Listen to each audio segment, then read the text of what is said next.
এখানে একটা আপেলের দাম কত ভাই? 6 টাকা। 6 রুপিয়া। 6 রুপিয়া।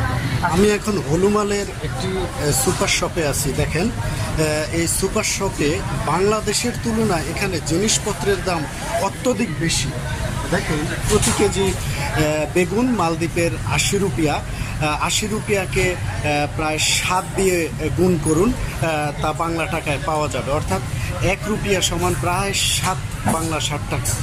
80 রুপিয়া প্রতি বেগুনের কেজি। দেখেন, বেগুনের মান অতটাও ভালো না, যেটা বাংলাদেশে কিন্তু আমরা এই বেগুন 20 টাকা কেজিও কিনবো না, মানে 20 টাকা 15 টাকা এমনকি। অথচ 80 রুপিয়া এটা বাংলা। দেখেন, 80 রুপিয়া মান মোটেও ভালো না।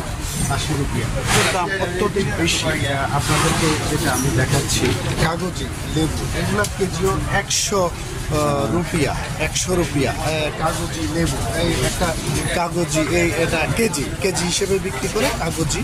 হ্যাঁ, এটা 100 রুপিয়া, যেটা বাংলাদেশি প্রায় 700 টাকার মতো। হ্যাঁ, এই যে কাঁচামরিচ দেখেন, কাঁচামরিচ 85 রুপিয়া। 85 রুপিয়া, যেটা 85 রুপিয়াকে 7 দিয়ে পূরণ করে বাংলা টাকা পাবে। কাঁচামরিচ আসলে কেজি 85 রুপিয়া। হ্যাঁ, এই আমি কাঁচামরিচটা দেখাচ্ছি 85 রুপিয়া। এই কাঁচামরিচের মানটা, এই ছোট ছোট কাঁচামরিচ আসলে সব কিছু আমদানিকৃত। এখানে কাঁচামরিচের 85 রুপিয়া।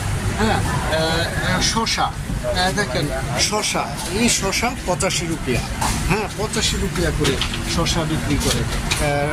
এবং এই শসার মানগুলা দেখেন, অনেক দাম এখানে, অনেক দাম।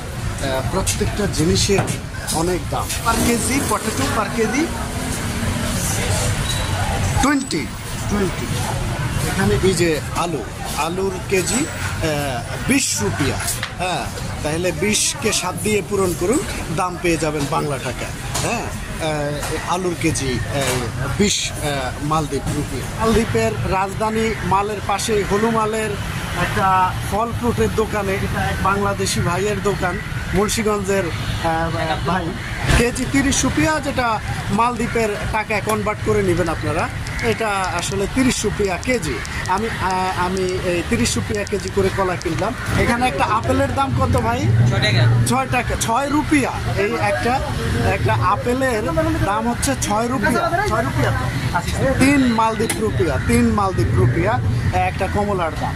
আসলে এই যে নারকেল 5 রুপিয়া। নারকেল একটা 5 রুপিয়া। হ্যাঁ, একটা আম, এই যে আমি একটা আম দেখাচ্ছি আমাদের বাংলাদেশি।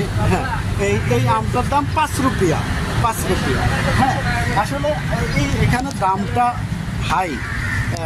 এখানে যদি আয়ও বেশি ওই অনুসারে দাম হাই।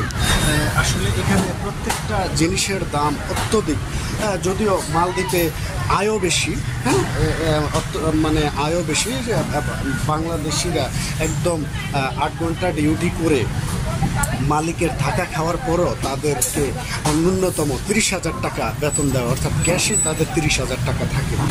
সুতরাং আয়ের তুলনায় তাদের বাজার সামঞ্জস্য। আমি মালদ্বীপের হলুমালের একটি সুপার মার্কেটের জিনিসপত্রের দাম আমি আপনাদেরকে এতক্ষণ দেখালাম। আজ 14ই জুন, শুক্রবার 2024। আমি মোহাম্মদ ইমাম হোসেন মালদ্বীপের হলুমালের সুপার মার্কেট থেকে বিদায় নিচ্ছি। আল্লাহ হাফেজ। মালদ্বীপের সুপার মার্কেট থেকে এই ভাইয়ের এখান থেকে বিদায় নিচ্ছি। আল্লাহ হাফেজ।